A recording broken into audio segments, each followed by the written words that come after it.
Hey, yo, what up, what up? It's another Saturday, another episode of the W.E.S.T podcast, and I'm your host, Mots. What's up, y'all? Just good to be here. Good to be alive. Weather's good. Can't complain about not a thing. So I do want to address kind of an elephant that's in the room and on the channel. If you notice, there's no WrestleMania episode, no WrestleMania weekend episode. And reason for that is because I chose not to upload it. And that is because in WrestleMania weekend, I handled myself irresponsibly and I wasn't in the best state of mind when I recorded the episode, and it showed. It really glaringly showed, and that's not the quality of product that I want to deliver to, the few people that watch the show or the few people that listen.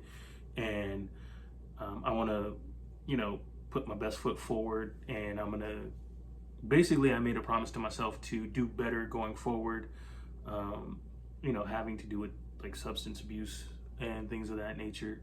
So my apologies, and for both, for one, not having the episode, and two, for my lack of discipline and responsibility. And if there's anyone that I affected negatively, like I said, there's like a few people that listen and watch. I want to apologize, and I have made a promise to myself. I'm making a promise to you guys, the listeners, that and the viewers, that I'm gonna, put my best foot forward going forward, and exercise more control and more discipline, and giving you guys the best I can give you. So that being said, last weekend, we had a couple of special wrestling events going down. You had Saturday night's main event going down, and you had AEW's Double or Nothing, where we unfortunately crowned a new AEW World Champion, but we got new AEW Tag Team Champions in Cage and Copeland. And of course, like I said, new AEW World Champion, 3-time World Champion now, MJF, Maxwell Jacob Friedman, defeated Darby Allin. Cage and Copeland, or Edge and Christian, if you want to call him, defeated FTR. And of course, Tekla defended her AEW Women's Championship. So a lot of things are going on in both AEW and WWE. But before we get into that, I want to talk about the NBA playoffs, which I'm excited about. In fact, Game 7 is coming up tonight. The Thunder and the Spurs. I'm anxious to see how that goes down. That's going to be at 5 o'clock. A lot of people are saying the Knicks are underdogs, and truly okay, so for those of you that don't know or have been living under a rock, the winner of OKC and San Antonio will be taking on the New York Knicks, who have got the city going crazy. It's now Gotham City. And so the Knicks are widely considered underdogs. But may not be as you think, because on paper, just from looking at the NBA side of things, it is a team made up of players that other teams forgot. The land of misfit toys. Jalen Brunson, Mikal Bridges, Josh Hart, all these teams just basically dumped them off in New York, and they weren't expected to be anything or go anywhere. But the guys that I just mentioned, Jalen Brunson, Mikal Bridges, and Josh Hart, played college basketball together and won a national championship together. So they actually are familiar with each other. And they even had a video of Jalen Brunson getting excited a couple years back when the Knicks signed Josh Hart. And so it may not be that far of a mismatch than you think. So there's not going to be an easy ticket for whoever comes out of the West to beat the Knicks. So that's going to be just crazy. Even though the Lakers aren't in it, and LeBron's not in it, I'm excited for playoff basketball. So that being said, let's get into the big news of the week. The big story of the week was this. Okay, so we got a couple of rumored returns that I've been seeing on WWE. We have Baron Corbin that has been rumored to be returning soon. It appears that the locker room, actually, he was well liked in the locker room. The locker room is actually pushing for his return. Word is that WWE has been in contact with Baron Corbin, and that's a strong possibility. The other, I guess, they were they're a unit, but they're individual wrestlers. But when they come back, they'll be together if they come back. And I'm talking about Enzo Amore and Big Cash, otherwise known as Big Bill and Real One. So they're rumored to be returning to WWE. Now, this is just off of pure speculation and talk, but if they can get back together, I haven't, like I said, I haven't seen Big Bill in AEW where he was. I've just seen his old tag team partner, the bounty hunter Brian Keith, kind of on his own since he got left by Jericho. I think they've already had a match together, I want to say, Enzo and Cash. But the rumor is that they will be returning to WWF really soon, and they're going to show you all why you're SAWFT soft. All right.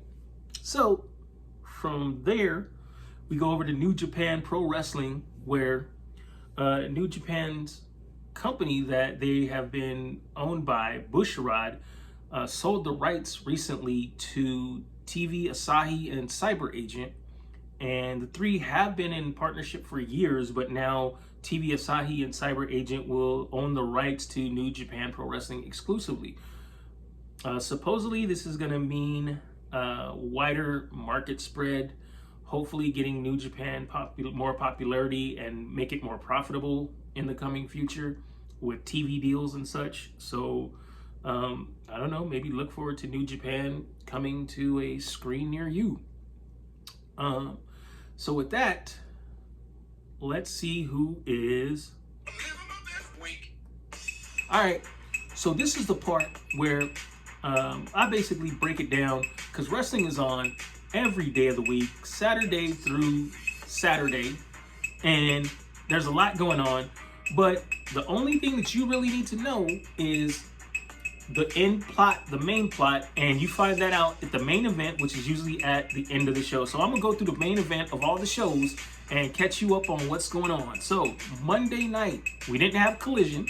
That's been mixed with Dynamite because of Double or Nothing last weekend. So we're gonna go straight to Mondays on Netflix at 5 p.m.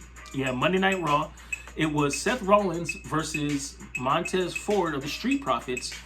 Basically, Seth Rollins wants to get with the Street Profits and form a unit so that they can take on the Vision, which is Braun Breaker, Bronson Reed, Austin Theory, and Logan Paul.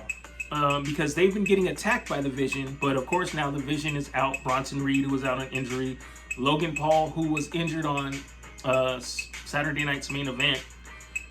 So pretty much it's just Braun Breaker and Austin Theory right now, and they're actually the tag team champions. So basically Seth Rollins wants to get with the Street Profits to go against the Vision. Montez Ford doesn't agree, doesn't want anything to do with Seth Rollins, and his partner D'Angelo Dawkins is caught in the middle. So Seth and Ford went at it, and at the end of the match, Seth, being the veteran, picked up the win. And Montez Ford, they were both laid out, only to see D'Angelo Dawkins come out and get attacked by Austin Theory with a vicious chair shot. And it was then and there that Montez Ford looked like he realized it's better to have Seth on your side than to go against him and the Vision. So Tuesdays, NXT on the CW at 5 p.m., you had newcomer Romeo Moreno defeating Fraction's Nathan Frazier in a Speed tournament match. Now, for those of you that don't know, Speed is... WWE has little off shows, little YouTube shows. Speed is one of them. And basically what it is the matches are short. They're only 3 minutes long, so you got to get your victory within that, I believe, 3 minutes. And that's why they call it Speed. So I guess they're trying to crown a new champion or a number one contender, so that's why that match took place. And when it comes to Wednesday night, you know what that means. AEW Dynamite. But not only Dynamite, it was combined with Collision for another week of a 3-hour excursion. So for the Dynamite main event, you had Mark Davis defeating Jack Perry in the first round of the Owen Hart tournament, which afterwards, Mark Davis of the Don Callis family kicked Jungle Boy Jack Perry out of the ring, and this made way for the return of Kyle Fletcher, the Proto Star, who actually made his return at Double or Nothing and acted like he was Takeshida's friend after Takeshita pinned Okada for the new continental, or not the continental, the new international championship, and to become the new international champion. And so, Kyle kind of, turned his back on Takeshita, and the Don Callis family kind of, kicked Takeshita out. And so Kyle Fletcher basically said that, that Takeshita was selfish. He didn't deserve to be in the Don Callis family, and there's only one chosen one in the Don Callis family, and that was him. And that's how the first 2 hours of Dynamite went off the air, and started with Takeshita coming out to confront Kyle Fletcher. Only Takeshita had the conglomeration with him: Orange Cassidy, the Messiah of the Backsbreaker Roderick Strong, Kyle O'Reilly, and Mark Briscoe Chicken. So he is with the conglomeration now, and pretty much the conglomeration outnumbered Kyle Fletcher and the members of the Don Callis family that were in the ring. So they hit church. They broke out. And so Takeshita basically showed off the new international championship that he won off of Okada, and told Kyle Fletcher that he wants him next. So your Collision main event was Will Ospreay teaming up with the Death Riders to take on the Rascals in a 6-man tag match, which was crazy because it ended with the Death Riders and Will Ospreay all having each one of the members of the Rascals in a submission hold, which makes Will Ospreay more dangerous now because he's got a submission game now. He's not just the aerial assassin, he's the all-around assassin. So the Death Riders and Will Ospreay defeated the Rascals, and that was Dynamite and Collision. Okay, Thursdays, TNA. You had kind of a weird match. It was Mara Sade, Zaya Brookside, and Elena Black versus Laying Lee, the new Knockouts champion, and the Elegance brand teaming up in a 6-woman tag match. Now, what's crazy is the 3 women on either side, they don't like each other. Like, you would never normally see Laying Lee team up with the Elegance brand, nor would you see Mara Jade and Elena Black team up with Zaya Brookside, because Zaya Brookside is a heel, Elena Black and Mara Jade are good guys. Laying Lee is good gals. Laying Lee's a good gal, face. Elegance brand, they're bad gals, they're heels. So what's the purpose of this match? It was called the Championship Choice Match, which means if somehow the champion, Laying Lee, got pinned, whoever pinned her earned a title shot. And sure enough, it was Zaya Brookside, Laying Lee's former friend, that pinned Laying Lee in the match. So Zaya Brookside is going to get a title shot for Laying Lee's Knockout Championship. And on Friday, SmackDown, you had, wasn't really a main event. It was more of a face-off between Gunther and Cody Rhodes. Basically, Gunther said that Cody Rhodes has always had everything handed to him, that everything he got in his career was one phone call away. It's like when he wanted to wrestle, it was one call away. When he wanted to come to the WWE, it was one call away. When he wanted to come back to the WWE, it was one call away. And you had basically Cody Rhodes retorting, saying that Gunther was a liar, saying that Gunther doesn't consider the match sacred like he claims since he was Imperium. He's lying because he wants the title, because he wants everything that it comes with.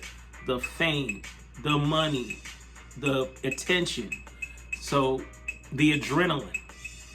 And so Cody called him a liar. And Cody started to leave, and Gunther pulled him back and said, hey, I wasn't lying when I told you I was going to choke Goldberg out. I wasn't lying when I said I was going to retire AJ Styles. I wasn't lying when I said I was going to make John Cena give up. I'm not lying when I say I'm going to beat you for that title. So that's going to be tomorrow, Clash in Italy. All right. So who's living? I am going to say that AEW is living their best week. So when we come back, we are going to have Mod Sports West, what you watching, and then we are going to do some food and travel. Peace.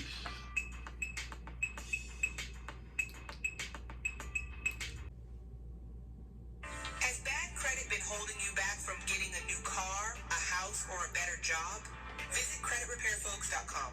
They offer one-on-one consulting and will give you a personal roadmap to removing negative items and adding positive points to your credit score. The first consultation is free, and they're the only ones that offer a money-back guarantee. They also have payment plans available. So what are you waiting for? Visit creditrepairfolks.com today. Our coaching did a horrible job. The players did a horrible job. We got our ass kicked. That's the great thing about sports. You play to win. And I don't care if you don't have any wins. All right, y'all, it's Mod Sports West, where we break it down, talking about the only three teams that matter, the only three teams on the West Coast. That's right. You got the Lakers, Dodgers, Rams. Lakers, Dodgers, Rams. All right, let's get into it. Rams, new rookie quarterback that they just drafted, Ty Simpson, does not own a car. He is moving to LA and does not own a car, according to an article on Yahoo Sports. He gets around by Uber or rides from teammates or friends or walking. He just says he is a redneck in LA and he doesn't care about the outside everything surrounding, he doesn't care about the outside noise that he's getting from not having a car, basically. So do you need a car to get around in LA? I've used public transportation for a while, and it can be done, but it does have its limitations, obviously. So he probably really should consider getting a car, since he's going to be having to practice in in the North County. So we will have to see what he does. All right, Ty, get yourself a Honda. Get yourself a Prius. Keep it moving. Lakers. All right. Lakers are making changes to their front office. They have actually hired a new assistant general manager from the New Orleans Pelican staff. His name is Rohan Ramadas. He will be their general manager, responsible for strategy and data systems. He was a graduate of W.E.S.T, and he spent 12 years as a literal rocket scientist working on mission designs for NASA and the Space Force before moving to the NBA. The new ownership, the Dodgers ownership, Mark Walters, is making changes to the Lakers front office, making improvements. Word is that they're going to hire another general manager that's going to be in charge of scouting and drafting and player development. So let's stay tuned for that. The Dodgers, they beat the Phillies last night 4-2 in Game 1 of a 3-game series. They play Game 2 today at 7 p.m. MLB has begun collective bargaining negotiations again. The owners have submitted a proposal to the MLB Players Association that contains a hard salary cap and a hard salary floor.